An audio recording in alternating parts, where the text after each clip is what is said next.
To apply a material, click on the object and go over to the Material Properties tab in the bottom right. Here we can change the color of the material, and a variety of other options. Let's change it to red and rename the material.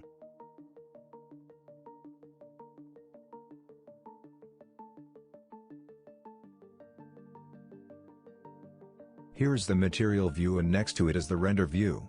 This gives an indication of what it will look like at final render. Let's add another object and add a different material to it. This time we are going to make it blue and have a look at the different options. If we add metallic to the material, it becomes more metal-like.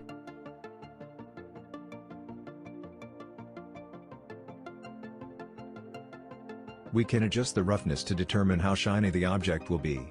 Zero roughness is completely shiny, and full roughness is not shiny at all.